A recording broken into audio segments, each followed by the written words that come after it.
see Dub and I together make up in any arena. Listen, before we get into anything, please give us that Mercedes-Benz treatment. What is that you asked at CLS? Comment, like, subscribe. So let's get into it, Dub. A crazy NBA trade deadline. We're gonna call it the hotline because that hotline was blinging today.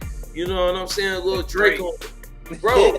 I gotta ask you, man. We gotta just kind of go through it. I mean, if you got it pulled up, let's just kind of see what all the trades were because there's so many things that happened in the past couple of hours. I couldn't even keep up. I really want to know not what you think is the biggest blockbuster trade. I think we could all agree on that, right? But I really want to know which trade do you think is the most impactful and which team got to a point where they were not going to be prior to the trade. So which team made the biggest leap, made the biggest jump, or what do you think was the biggest surprise? Give me both of those from your standpoint. All right. So you can see my screen, right? Yep, we can see it. All right, cool. So guys, this is just ladies and gents. Here's a pretty much a comprehensive list of all the trades that have transpired over the past 2 days. The trade deadline was today, but it was ignited when Kyrie Irving was traded to the Dallas Mavericks, right? Mm-hmm. As well as Markieff Morris, one of the Morris twins. But the team I think that gained the most from the trade, and I know, I mean, it clear as day, the Phoenix Suns, right? The Phoenix Suns picked up a decent power forward from OKC. They picked up Kevin Durant, and they picked up TJ Warren, who's actually a pretty good shooter. And I think he had a game last year that he dropped bubble TJ is a thing. TJ, that's it.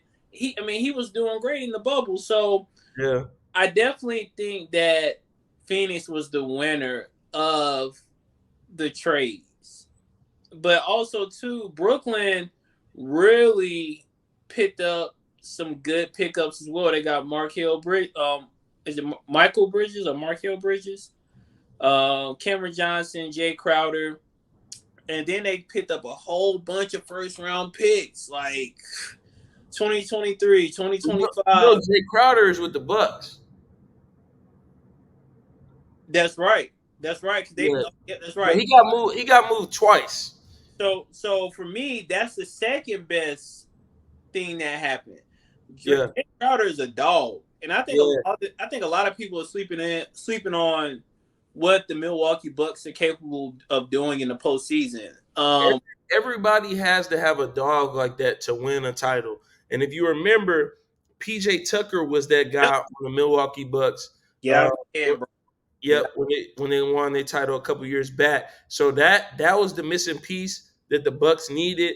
I think I have to agree with you there that they got that much better by adding to their roster.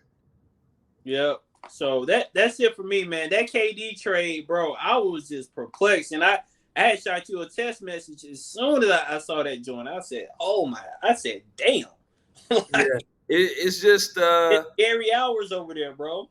Yeah, it's crazy, man.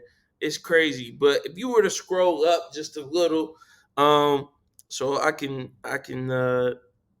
talk about a trade. So one trade that is not currently on the screen, but I think is a big one that Dub and I have discussed is just the move of the Charlotte Hornets moving Mason Plumlee to the Clippers. Mason Plumlee is a very underrated player. I feel like he's a guy that's averaging 12, 10, and 5 as a big man, as a center. I feel like he plays defense. He doesn't do great in the pick and roll, but I think that's an integral piece for inconsistent Zubac that the Clippers have. So I think Mason Plumlee is going to come up big for the Clippers as they try to make this playoff run that Dub keeps referencing. I think that's probably the sleeper out of everyone in terms of where people move. Of course, I think again I gotta agree with you. The Jay Crowder to the Bucks is a huge move. I think that puts them in a great position to make another title run in the East. I don't really see anybody being in their way in the East at this point. The Heat have been inconsistent.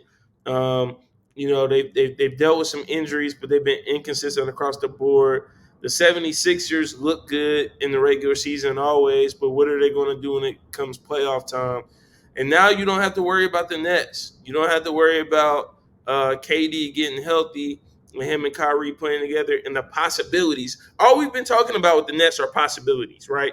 We've never seen these guys play together, so we never knew what they were going to do in the first place. Now we don't even have to worry about it. So I think the East, I don't think it's wide open at all. I think the Bucks have a path to handle business and be in the NBA Finals, and Jay Crowder is that solidifying piece to put them there. Absolutely, but bro, I think Brooklyn came up like the mob. If Brooklyn can draft very well for the next 3 years, they're going to have a nice young team that can do some damage. So they have a lot of picks to trade if they want to trade up. And yeah, I mean they're shoring up their future. So if anything, they got a lot out of KD and Kyrie. I mean, listen, they got a lot of great picks. The thing about having great picks is that you got to make the right pick at that point in time. And so, you know, can you get great guys in the second round? Of course. They picked up an extra pick in the second round for the foreseeable future, the next couple of years. But, with that front office, are they going to make the right picks? I don't know. I see them having the potential to build a team the same way the Warriors did through the draft. I don't think they'll do that. I think they'll be closer to what we saw with OKC, where they have a lot of really good young guys that compete, but I don't see them winning a title. And I really think it's going to be difficult for Brooklyn to get a star or a veteran to come there at this point. Because you've had a situation where you had three, again, as I mentioned, all stars, potential Hall of Famers. I think we can say three future Hall of Famers for sure that have all requested a trade within the past year. So you're not going to win without having another star. I doubt in the second round you're going to draft the guy that's going to be the guy. And I don't see anybody wanting to go to Brooklyn. I think if anything, the Knicks stand to gain the most from this because anybody who would want to go to Brooklyn would just go to New York and play for the Knicks at this point. Yeah. Yeah, shout out to Spot Track for all this data right here that we're utilizing for this broadcast. For sure. Shout out for that. But just to put a bow on it, man, this was probably the most unprecedented trade deadline that we've ever seen. I definitely think that the latter part of the season is going to be insane.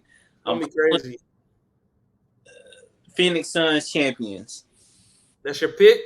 If they stay healthy, bro, Phoenix Suns gonna be champions, bro. That roster crazy, bro. I got a Mavs Bucks final, and I got the Mavericks winning the title. I think it'll be a similar year to when they had Dirk. Nobody thought they were gonna win it that year, except for one of my homies who's a Mavericks fan. Shout out K9 on that. He a big Mavs fan, so he was happy about the Kyrie trade. But I got the Mavs winning it. I don't got the Clippers in the Western Conference Finals like you do. It's not going to happen. And I think it's going to be tough for Phoenix to mesh. Although you got these guys, you got KD, who is not 100%. You got Devin Booker, who's coming off of injuries. And I think it's going to take a lot of time for them to mesh. However, KD still has 3 years left on his contract after this year. So they're going to have time to put it together, and I think they're going to be a force to be reckoned with by next year. But I got the Mavs. The Mavs are ready right now. Powell has been playing big down low for him. You got Kyrie. You got Luka Doncic, one of the best players in the league right now. And you got Hardaway Jr., who's gonna make big shots and is gonna play a role. So I got them winning it all. So we just gotta wait and see what happens, man. It's gonna be exciting. Absolutely.